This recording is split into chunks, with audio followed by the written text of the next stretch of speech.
नमस्कार, मैं आकाश अवस्थी आप सभी का इस सेशन में बहुत बहुत स्वागत करता हूं। जो भी लोग एग्जाम की तैयारी कर रहे हैं, कॉम्पिटिटिव एग्जाम्स की, और चाहे वो एसएससी वाला स्टूडेंट हो या फिर आईबीपीएस वाला स्टूडेंट हो या फिर दिल्ली पुलिस वाला स्टूडेंट हो या फिर रेलवे वाला स्टूडेंट हो, एनटीपीसी वाला स्टूडेंट हो या फिर कोई भी स्टेट लेवल के एग्जाम की तैयारी कर रहे हो, जहां भी मैथ में प्रॉफिट लॉस नाम का चैप्टर आता है, उस चैप्टर के अंदर आपको जो भी क्वेश्चन मिलते हैं वो आज प्रीवियस ईयर वाले क्वेश्चंस डिफरेंट एग्जाम से, जो कि एग्जाम बेसिस हैं पूरे के पूरे सारे सारे क्वेश्चंस कि एग्जाम में किस तरीके के क्वेश्चंस आते हैं, वैसे क्वेश्चंस आज हमने इस सेशन में लिए हैं। तो आप सभी को ये सेशन देखना है। चलिए, पहला क्वेश्चन आपकी स्क्रीन पर आपको दिख रहा है, यहीं से शुरुआत करते हैं। ठीक है, तो एक बार मैं इसका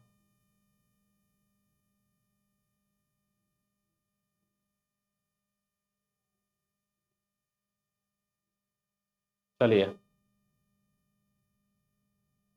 एक डीलर ने एक वस्तु को क्रय मूल्य से 40% अधिक अंकित की है और उसे ग्राहक को अंकित मूल्य पर 20% और 25% की दो क्रमिक छूट देकर बेचता है। यदि उसे 140 रुपए की हानि होती है तो वस्तु का क्रय मूल्य पूछ रहा है क्या है। तो आपने देखा सवाल कैसा है। अभी किसी ने वस्तु को खरीदा, मान लो कि 100 रुपए में इसने खरीदा है और इसे 40% अधिक अंकित कर दिया, यानी कि 40% बढ़ाकर लिख दिया है इसको 140 रुपए में। ये इसका मार्क प्राइस है और उसे एक ग्राहक को उसने 20% और 25% की दो क्रमिक छूट देकर बेची है। अब इसने दो छूट दे दी, देखो, एक छूट दी है इसने 20% की और दूसरी छूट दी है इसने 25% की। दो छूट इसने दी है। तो आप कहोगे कि यार 20% की छूट यानी कि 140 का 20% यानी कि 28 रुपए की छूट यहां मिल चुकी है। 140 का 20% निकालेंगे, देखो 140 का 10% निकालते हैं तो 14 आता है और 14 का डबल करते ही 20% 28 आ जाएगा। 28 कम करने के बाद ये वैल्यू 112 हो गई। अब 25% का मतलब होता है एक चौथाई, 4 से भाग देंगे तो 28 की छूट और मिलेगी। तो ये टोटल 84 वैल्यू रह चुकी है। अभी कितनी रह चुकी है? 84 वैल्यू रह चुकी है। तो 100 से ये वैल्यू अगर 84 में बेची गई है, देखो पहले क्या किया, 100 वाली वस्तु 40% बढ़ाकर लिखी, मार्क किया वो, और फिर दो डिस्काउंट जो कि 20% के और 25% के हैं वो कम करेगा, तो 28 रुपए दो बार कम होंगे और लास्ट में जाके वो 84 में बेच देगा। तो ऐसी स्थिति में अगर हमने वो 100 की खरीदी होती तो 16 84 में बेची होती तो हमें लॉस होता, और लॉस कितने का होता, इससे बोलेंगे हम 16 यूनिट का लॉस। और क्वेश्चन के हिसाब से कह रहा है कि उसे 140 रुपए का लॉस होता है। तो कॉस्ट प्राइस पूछ रहा है क्या है, तो 16 यूनिट की वैल्यू 140 है तो हमारा कॉस्ट प्राइस 100 यूनिट माना हमने। तो 100 यूनिट सीपी की वैल्यू आपको निकालनी है। जैसे ही आप 100 यूनिट की वैल्यू निकालने जाओगे तो 140 में 16 का भाग दिया, 1 यूनिट की वैल्यू आएगी, और 100 यूनिट की वैल्यू के लिए 100 से मल्टीप्लाई कर देंगे। ये 4 से 4 बार कैंसिल होता है और 4 से 35 बार कैंसिल होगा, और 4 से इसको 25 बार कैंसिल किया जा सकता है। तो अब आप 25 गुणा 35 लिखोगे तो ये 875 रुपए आपको मिल जाएगा। ए ऑप्शन इसका करेक्ट आंसर है। ठीक है, तो इस तरीके से आप सवाल कर सकते हो। पहला सवाल हमने कंप्लीट किया। इसके बाद देखो अगला सवाल आपके लिए एक और बेहतरीन क्वेश्चन कह रहा है कि अनु एक वस्तु को विक्रय मूल्य, Anu fixes the selling price of an article at 25% above its cost of production. If the cost of production goes up by 20% and C rises the selling price by 10%, then her percentage profit is correct to 1 decimal place। देखो इसमें ना आपको क्या करना है, ऐसे सवालों में जब 25%, 20%, 10% यानी कि ऐसी इंटीजर वैल्यूज दे रखी हो जिनको परसेंटेज में 100 पर कैलकुलेट करना बड़ा आसान है, तो आप कॉस्ट प्राइस उस केस में 100 रुपए मान लो कि हमने मान लिया कि कॉस्ट प्राइस 100 रुपए है। कह रहा है कि वस्तु का विक्रय मूल्य उसके उत्पादन मूल्य यानी कि कॉस्ट प्राइस से 25% ज्यादा इन्होंने लिख दिया, ये लिख दिया है, यानी कि मार्क प्राइस लिख दिया इसका 125 रुपए। यदि उत्पादन मूल्य 20% बढ़ जाता है तो विक्रय मूल्य 10% बढ़ा देती है। अब देखो 20% अगर इसकी वैल्यू बढ़ जाती है यानी कि 120 रुपए हो जाती है, तो विक्रय मूल्य जो पहले इस पर बेचा जा रहा था, ठीक है, पहले क्या कर रहा था 25% above selling price, fix selling price, ठीक है, विक्रय मूल्य इन्होंने सेल किया था, तो ये मार्क प्राइस नहीं, सेलिंग प्राइस ही है। तो सेलिंग प्राइस 125 था। अब क्या किया इन्होंने कि विक्रय मूल्य भी 10% बढ़ा दिया है। अब 125 को 10% बढ़ाएंगे तो 12.5 बढ़ाकर 137.5 कर देंगे, 137.5 कर देंगे, क्योंकि 125 का 10% होगा 12.5, और 12.5 बढ़ाने का मतलब है 137.5 कर देना। अब ये वैल्यू यहां से यहां बेची गई है, 120 वाली वैल्यू अगर 137.5 में बेची गई है तो उसका प्रतिशत लाभ पूछ रहा क्या है। तो अब इस केस में आपको 17.5 का फायदा हुआ है, कितने पर, 120 पर। तो प्रॉफिट परसेंट निकालना है तो फायदा हुआ है 17.5 का, तो प्रॉफिट हमेशा कैलकुलेट किया जाता है कॉस्ट प्राइस पर, 120 पर। तो कितना परसेंट फायदा हुआ है ये निकालना है। ये 20 से 6 बार कट रहा है और 20 से 5 बार कट रहा है। यहां से पॉइंट हटा के आप 0 लगा सकते हो और 5 से इसको 12 बार कैंसिल कर सकते हो। ये 3 से कैंसिल हो रहा है भाई, 3 से 4 बार कैंसिल हो रहा है, और 3 से इसको कैंसिल करेंगे, 3 से कैंसिल हो नहीं रहा है पर, ठीक है। तो आपको क्या करना पड़ेगा, हाँ, 175 में ही 12 का भाग देना पड़ेगा। तो 175 में 12 का भाग देंगे तो 12 इंटू 14 168 होता है, ठीक है। अब बचेगा कितना है इसमें, 7, और 70 में जब भाग देंगे 12 का तो लगभग 6 के बराबर वैल्यू निकल जाएगी। तो 14.6%, सी ऑप्शन हमारा करेक्ट आंसर निकल के आ जाएगा। तो इस तरीके से आप सवालों को कर सकते हो, ठीक है। चलिए अगला सवाल आप देखते हैं। अगला सवाल, अगले सवाल पर हम बढ़ते जा रहे हैं। सेशन बहुत ही शानदार है, शानदार सवाल लिए, काफी सारे सवाल हैं, तो आपके लिए बड़ा यूजफुल है। जरूर लास्ट तक ये वीडियो देखना ताकि नए नए सवालों को करने के आइडिया मिलते रहे आपको। एक डीलर ने 5% लाभ पर 6 सिलाई मशीन इतने रुपए में बेची है। अब देखो ये सेलिंग प्राइस है क्योंकि सेलिंग करने की बात की है, ये डीलर सोल्ड। अब यही चीजें आपको पकड़नी होती है वहां पर जब भी प्रॉफिट लॉस का, प्रॉफिट लॉस वाला चैप्टर तो वैसे टफ ही है, इसलिए मैंने इसमें सेलेक्टेड क्वेश्चंस लिए ताकि आप लैंग्वेज को भी समझो और नए क्वेश्चंस भी करो। A dealer sold 6 swing machine for 63,000 with A profit of 5%। अब 6 सिलाई मशीन इतने में बेची है। अगर वह 15% का लाभ कमाना चाहता है तो उसे 8 मशीनें कितने में बेचनी चाहिए, ऐसा आपसे पूछ रहा है। 8 मशीनें। अब देखो एक बात समझना, मान लो कि एक जितनी भी सिलाई मशीन थी उसकी, ठीक है, वो 100 रुपए की थी। अब उसने 5% लाभ में बेची है, इसका मतलब उसने 105 में बेची होंगी। क्लियर है। अब 105 में बेची कितनी है उसने, एक तरीके से 6 सिलाई मशीन, ठीक है, स्विंग मशीन में लिख देता हूं यहां पर। अब वो चाह रहा है कि मैं भाई इस पर 15% लाभ कमाना चाहता हूं, 15% प्रॉफिट कमाना चाहता हूं, तो 8 स्विंग मशीन का सेलिंग प्राइस कितना होगा, ऐसा आपसे पूछ रहा है। ठीक है, अब 15% प्रॉफिट में कमाना चाहता हूं यानी कि 115 में बेच 115 रुपए में ये बेचना चाहता है, 115 की वैल्यू पूछ रहा है। एक तरीके से 23 का मल्टीपल है ये। तो आप सवाल को तो 23 के मल्टीपल के हिसाब से भी पहचान सकते हो कि 23 का मल्टीपल इनमें से कौन सा है। चलो एक बार करके देख लेते हैं। तो 23 का मल्टीपल ये नहीं है, 23 के 92, 4 बचेगा, ये 23 का मल्टीपल है। 23 के 92 ये भी नहीं है, 23 3 69, 4 कम 17 ये भी नहीं है। तो एक ही ऑप्शन मिल रहा है वैसे तो, सी ऑप्शन। तो यहीं से आप बिना सॉल्व किए भी आंसर को निकाल सकते थे, लेकिन देखो हम तरीके देखते हैं, हम पूरा तरीका देखते हैं कि सवाल को कैसे करना चाहिए बिल्कुल आसान तरीके से। अब आप देखो 5% लाभ पर, तो आप कहोगे कॉस्ट प्राइस जो भी रहा होगा उसको 5% लाभ पर बेचेगा। अब 5% लाभ पर कोई भी चीज बेची जाएगी तो 5% बढ़ाकर 105% पे यानी कि 105/100 में बेची जाएगी। और बेची कितने में गई है, 63,000 में। और ये कितनी सिलाइंग मशीन का विक्रय मूल्य है, 6 सिलाइंग मशीन का ये विक्रय मूल्य है। तो अब आप इसको सॉल्व कर लें, 20 से 21 बार, 5 से 21 बार और 5 से 20 बार, 21 से कट जाएगा 3 बार, तो 3,000 रुपये आया। और कॉस्ट प्राइस आया है सबका कितना, 20 गुणा 3 करने पर 60,000, ठीक है, 60,000 रुपये, 60,000 6 स्विंग मशीन का कॉस्ट प्राइस है। तो एक स्विंग मशीन का कॉस्ट प्राइस अगर हम निकालना चाहें तो एक का कॉस्ट प्राइस कितना मिलेगा, 10,000 रुपए, मतलब 10,000 रुपए में एक खरीदी होगी। अब चाहता है कि वो इसे 15% प्रॉफिट में बेचे। कितने प्रॉफिट में बेचे, 15% प्रॉफिट में। तो 15% यानी कि 1,500 रुपए प्रॉफिट लेगा। अब 10,000 का 15% निकालोगे तो 1500 के प्रॉफिट के साथ 11,500 रुपए पर स्विंग मशीन का, कॉस्ट प्राइस, सेलिंग प्राइस रहेगा। ठीक है, ये सेलिंग प्राइस आ गया। लेकिन हमें बेचनी का कितनी, अब 8 मशीनें। देखो ये 6 सिलाई मशीन का प्राइस था, एक का निकाल लिया 10,000, तो एक को 15% प्रॉफिट में बेचेंगे, तो एक को 15% प्रॉफिट में बेचेंगे तो 11,500 में बेचेंगे, और इसी हिसाब से 8 स्विंग मशीन बेची जाए तो 8 से गुना कर दो बस। 0 0 8 5 40 हासिल 4 11 88, 88 और 4 92। तो भाई आंसर तो 92,000 आ रहा है इसके अंदर, तो मैच नहीं हो रहा है। इसको आप एक काम करना, इसको 92,000 कर लो ताकि आंसर आपका करेक्ट आ जाए।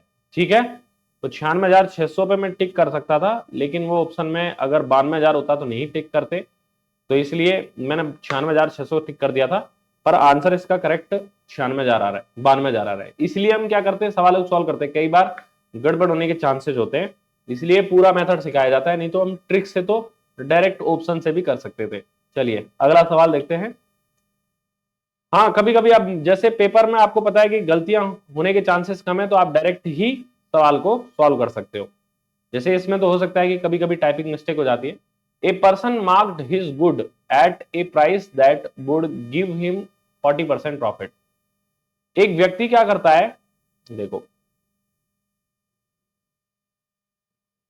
कोई माल खरीदा और फिर इसे 40% प्रॉफिट के हिसाब से बेचने की बात कहता है कि भाई मैं तो 40% प्रॉफिट में इसको बेचना चाहूंगा। देखो, खरीदा, एक व्यक्ति ने अपने माल को ऐसी कीमत पर अंकित किया जो 40% लाभ देगी। अब 40% लाभ देने का मतलब है कि 40% इसने बढ़ाकर बेचा है।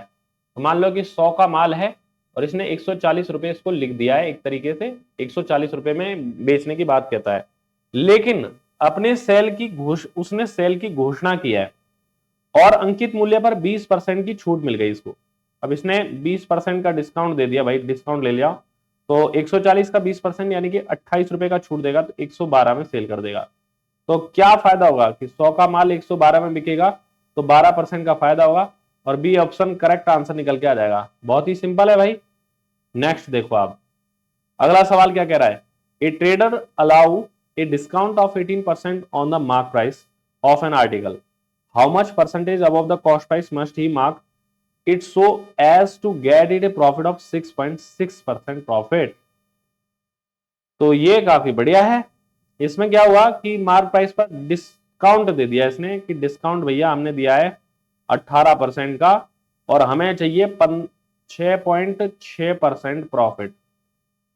अब एक बात समझना, इसको हम क्या करेंगे, देखो प्रॉफिट परसेंट जो होता है ना भाई, तो वो 20 प्रॉफिट होता है कॉस्ट प्राइस पर, profit into cost price upon 100 होता है, जबकि डिस्काउंट परसेंटेज कभी भी देना हो तो वो होता है मार्क प्राइस पर, discount upon mark price into में 100% बोलते हैं। मार्क प्राइस का मतलब अंकित मूल्य है। जैसे एक चीज समझना, मुझे 10% का फायदा हुआ है, प्रॉफिट हुआ है, तो इसको हम दो तरीके से लिख सकते हैं कि हमने 100 का माल 10 रुपए प्रॉफिट के साथ, 10% यानी कि 10 रुपए प्रॉफिट के साथ कितने में बेचा है, 110 में। या फिर 10% की फ्रैक्शन वैल्यू अगर आपको 1/10 पता है, तो ये ऊपर वाली वैल्यू प्रॉफिट और नीचे वाली वैल्यू कॉस्ट प्राइस है। तो इसका मतलब है कि 10 का माल हमने 1 रुपए प्रॉफिट के साथ, 1 रुपए प्रॉफिट के साथ कितने में सेल कर दिया, 11 में। तो यहां भी 100 और 110 का रेशो वो 10 से 11 का आ रहा है, और यहां भी आपने 10 और 11 का रेशो निकाल लिया है। ये मैं बहुत ज्यादा डिटेलिंग में आपको बातें नहीं बताना चाहूंगा, ठीक है, तो आप इसको थोड़ा समझने की कोशिश करना कि मैं कैसे यहां पर रेशो लिखने वाला हूं। ठीक है, तो मैं अब देखो यहां से कॉस्ट प्राइस और सेलिंग प्राइस के रेशो के बारे में लिखूंगा इस वाली जगह से। कैसे कि इसका मतलब है 1/15, इसका मतलब क्या है 1/15, तो 1 रुपए का प्रॉफिट हुआ है 15 रुपए कॉस्ट प्राइस पर, तो 15 का माल 1 रुपए प्रॉफिट के साथ कितने बेचा, 16 में। ठीक है, और यहां मार्क प्राइस लिख देता हूं मैं, मार्क प्राइस कितना है, 18% का यहां पर डिस्काउंट दिया है, कितने का, 18% का। 18% को फ्रैक्शन में लिखे हम तो 9/50 आप लिख सकते हो इसे, 2 से काट के 18/100 लिखेंगे तो 9/50, तो 50 के माल पर 2 का छूट देके कितने में सेल किया है, 41 में। तो आप 16 को इधर पुट कर दोगे और 41 को इधर पुट कर दोगे, तो ऐसा करके आप सीपी और एमपी का रेशो लिख लोगे। लेकिन इससे पूछा गया है उसे क्रय मूल्य से कितना प्रतिशत अधिक मार करना पड़ेगा, तो कॉस्ट प्राइस है इसका 15 गुणा 40, 41 करने पर ये आ रहा है 615 वाली चीज, इसने बेची है कितने में, 800 में। तो फायदा कितने का है, फायदा है भाई यहां 185 रुपए का फायदा हुआ है 615 पर। कितना परसेंट फायदा हुआ है, ये लगभग निकलेगा शायद 5 से 3 बार, 5 से 7 बार और 5 से 12 बार, एक बचेगा 123 बार। ठीक है, ये कैंसिल आउट हो नहीं रहे अभी। और 37/123, इसका मतलब हम अगर मोटे तौर पर निकालें तो 4, ये लगभग 3 बार, 37 का 3 गुना 111 है, तो 3 से भाग देंगे तो 3700 में दे लेते हैं एक बार भाग, पूरा पूरा 3700 में भाग देते हैं 123 का। देखो ऐसे दे लेते हैं, तो 12 से कटेगा 3 बार, 3 बार भाग जा रहा है, 369 आया। ठीक है, और एक यहां पर बचेगा, 0 लगाएंगे क्योंकि 10 में भाग जाएगा नहीं, तो लगभग 30 बार भाग जा रहा है, तो 30% ही इसका करेक्ट आंसर दे देंगे हम, बी ऑप्शन। तो इसमें लगभग पूछा गया है, हालांकि बोला नहीं है, लेकिन लगभग इसमें आंसर आप निकाल के दोगे। ठीक है, नेक्स्ट क्वेश्चन, ये भी एक बेहतरीन क्वेश्चन है। चलिए इस सवाल पर चलते हैं, और ये मैं अभी आपके सामने ही सॉल्व कर रहा हूं, मैंने सवाल यहां पर सेलेक्ट किए हैं आपके लिए, और सवाल आपको आपके सामने ही सॉल्व कर रहा हूं। अगर इनमें थोड़ी बहुत भी किसी में सवाल मिस्टेक होती है तो हम उसको ठीक कर लेंगे, बाकी कम चांसेज है कि गलती हो।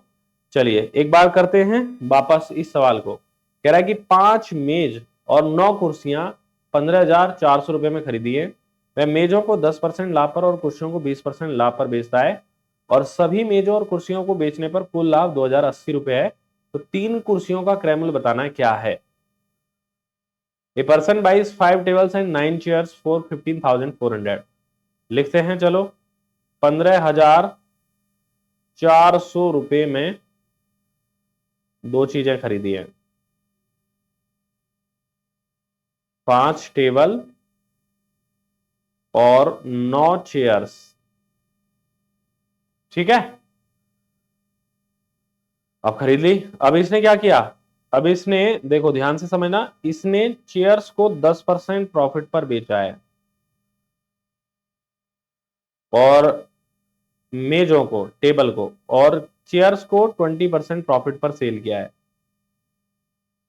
यदि सभी मेजों और कुर्सियों को बेचने पर उसका कुल लाभ 2,080 है, तो ऐसा करने पर उसका टोटल जो प्रॉफिट है वो 2,080 है। तो 3 कुर्सियों का क्रय मूल्य पूछ रहा है, क्या है। देखो अब इस सवाल को करने के वैसे 2 तरीके हैं, एक मैं आपको बताता हूं। लेट, यहां लिखता हूं मैं अब ग्रीन पेन से, कॉस्ट प्राइस लिख लिया मैंने, मान लो कि इनका कॉस्ट प्राइस है x रुपए, तो इन सब का कॉस्ट प्राइस हो जाएगा 15,400 से x कम। एक ये बेसिक तरीका है क्या पैसे माने। तो यहां पर जो प्रॉफिट मिला है और यहां पर जो प्रॉफिट मिला है, इन दोनों प्रॉफिट का टोटल ही इस प्रॉफिट के टोटल प्रॉफिट के इक्वल है। कैसे, जैसे x का 10% प्रॉफिट में मिला है, x रुपए की सारी टेबल है, 10% का प्रॉफिट मिला है, तो x इंटू 10% लिख देंगे, और 15,400 माइनस एक्स इंटू 20% प्रॉफिट मिला है यहां, और कुल मिला के 2,080 का प्रॉफिट मिला है। सॉल्व करेंगे तो x का 10% और माइनस एक्स का 20%, माइनस एक्स का 10% इधर जाके x का 10% बन जाएगा, और 15,400 का 20% अगर निकालें हम, तो ये आ रहा है 3,080, 3,080 आ रहा है 15,400 का। 1540 का डबल करना पड़ेगा बेसिकली, तो 3,080 आएगा, उसमें से 2,080 हम माइनस कर देंगे, तो x का 10% का मतलब 1/10 लिख सकते हैं हम, बराबर आ रहा है 1,000। कितना आ रहा है, 1,000। तो x की वैल्यू कितनी आई है, 10,000। x की वैल्यू 10,000 होने का मतलब है कि 5 टेबल जो है वो 10,000 की है। इसका मतलब क्या है कि 5 जो टेबल हैं वो 10,000 रुपए की हैं। तो 9 चेयर्स की अगर मुझे प्राइस निकालनी है, तो 15,400 दोनों का टोटल था, इसमें से माइनस करके 5,400 रुपए हमारे पास वैल्यू आ गई 9 चेयर्स की प्राइस। हमें निकालनी है 3 चेयर्स की, 1/3 कर दो इसका, 1,800 रुपए की 3 चेयर्स हो जाएंगी। तो ये ऑप्शन आ गया ए करेक्ट। तो एक तरीका हमारे पास में सवाल को करने का ये है। अब चलो दूसरा तरीका और देखते हैं एक बार, कि सवाल को और कौन से तरीके से हम कर सकते थे। ध्यान से समझना, अभी मैं आपको ये पूरा सवाल वापस से समझाना चाह रहा हूं। देखो यहां से उड़ा देता हूं मैं इस सवाल को,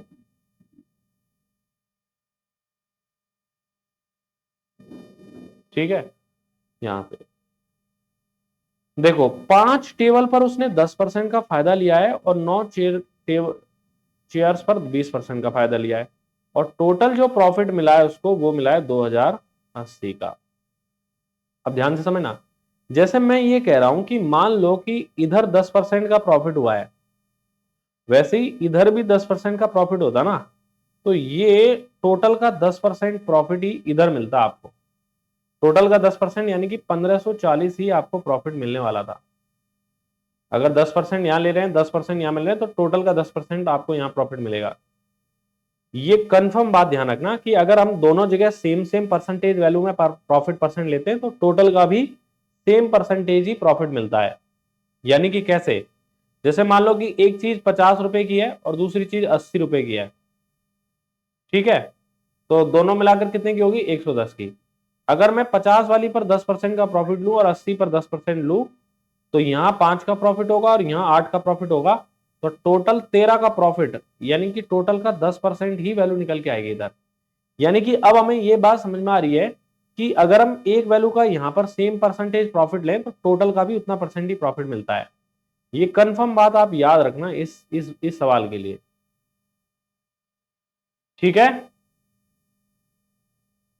देखो वापस देखते हैं, अगर मैं यहां पर 10% प्रॉफिट कह रहा हूं और यहां भी 10% प्रॉफिट कह रहा हूं, तो टोटल का 10% यानी कि 1540 का प्रॉफिट मिलेगा। लेकिन मिला कितने का, 2080 का। तो कितना एक्स्ट्रा हो गया है, 540 एक्स्ट्रा मिला है। इस तरीके से 2080 मिला है तो 540 एक्स्ट्रा मिला है। ये क्यों मिला है 540 एक्स्ट्रा, क्योंकि देखो यहां 20% प्रॉफिट था ना कि 10%, तो 10% से ये 10% एक्स्ट्रा था, इसलिए 540 यहां पर एक्स्ट्रा रुपए मिले प्रॉफिट के। अगर दोनों पे 10-10 होता तो 1540 का ही प्रॉफिट होता, जबकि हुआ कितने का है, 2080 का। तो ये 540 इनका जो गैप है वो 540 एक्स्ट्रा क्यों मिला है, क्योंकि 20% प्रॉफिट को दो हिस्सों में बांटे, तो 10% तो आपने ले लिया, लेकिन 10% जो एक्स्ट्रा बच रहा है उसकी वजह से 540 एक्स्ट्रा रुपए मिल रहे हैं। बस ये बात आपको ध्यान रखनी है। तो 9 चेयर का 10% वैल्यू 540 के बराबर प्रॉफिट दे रहा है एक्स्ट्रा। बस, तो यहां से 10% का मतलब 10/100 लगाओगे, 1/10 हो जाएगा और 10 इधर जाके गुना होगा, तो 9 चेयर का जो प्राइस है वो 5400 आ जाएगा, जो कि देखो यहां पे मिल रहा है। 9 चेयर का प्राइस 5400 मिल रहा है, तो 3 चेयर का प्राइस 1800 आ जाएगा।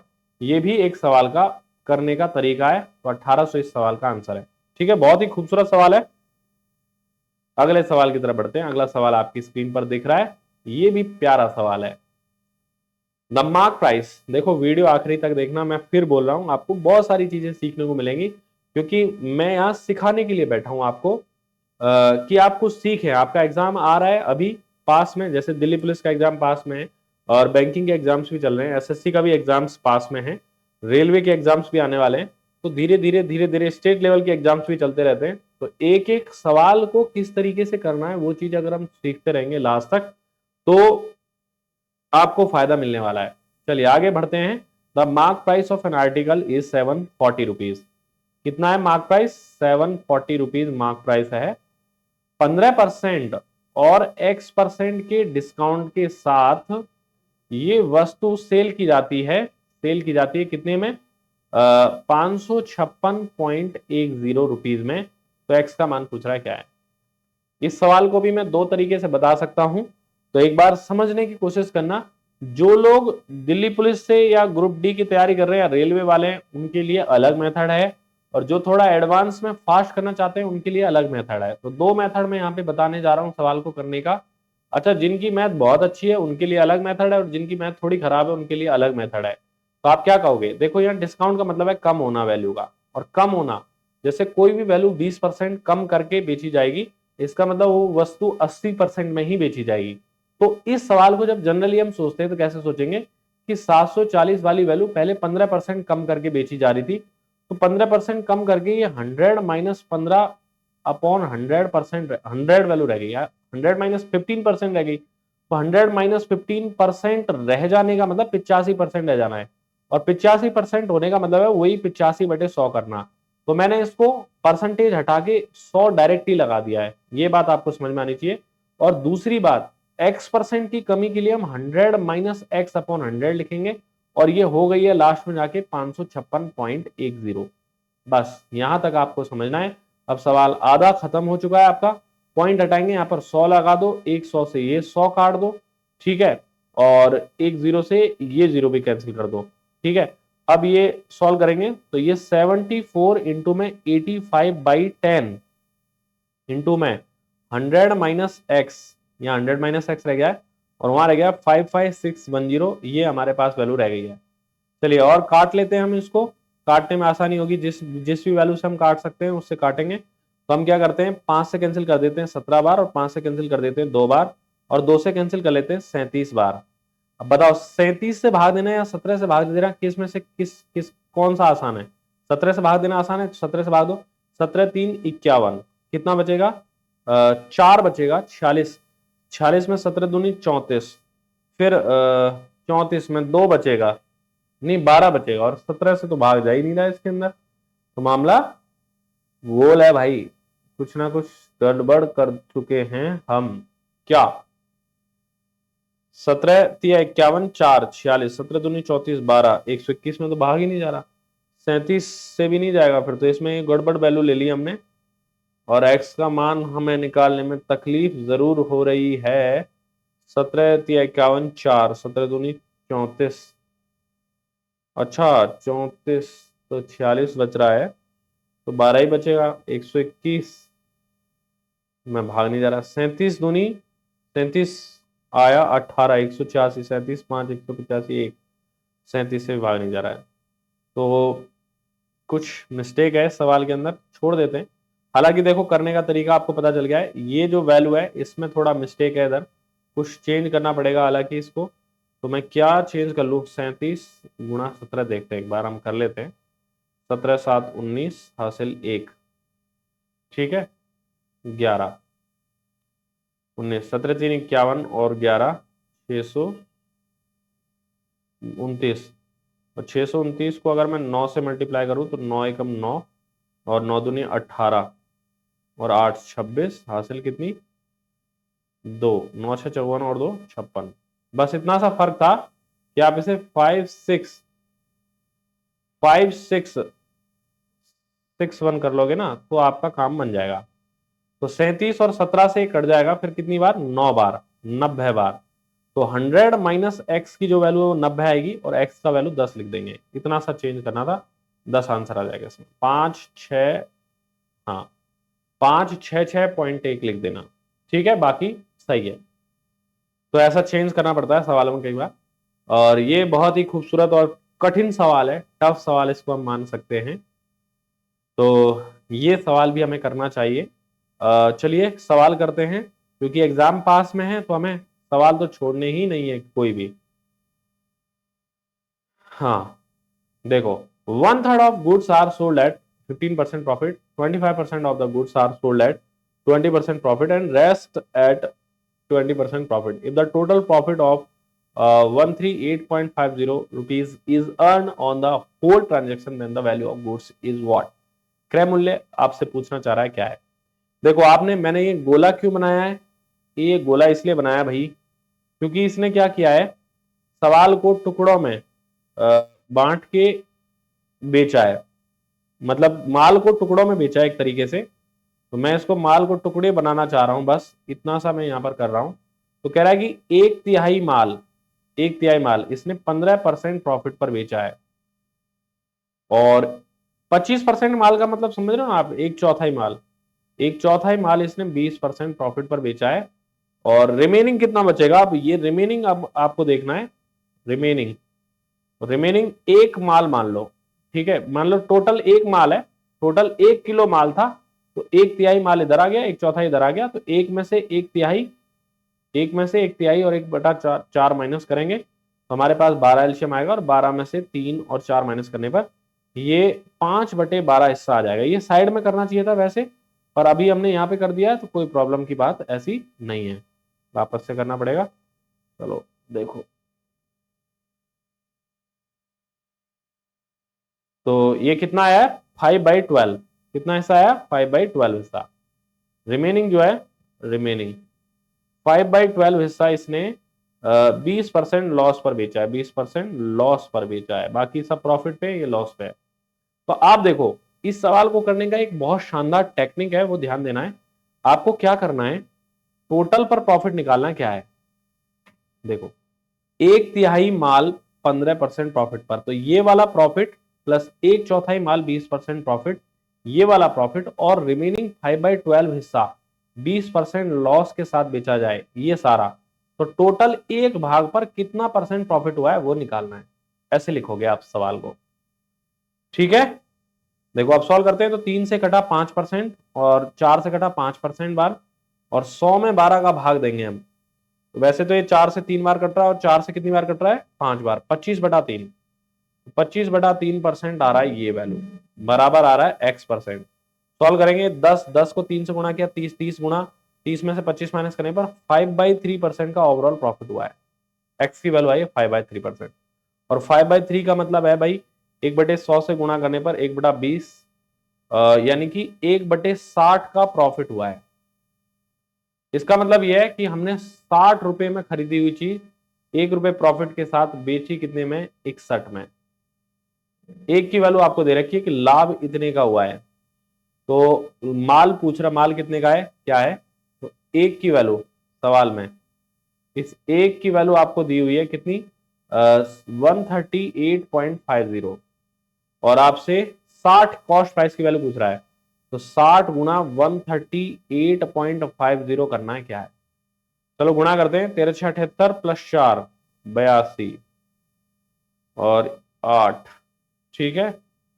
और पॉइंट से ये 0 और ये 0 हटा देते हैं, और 3 और जोड़ दें इसमें,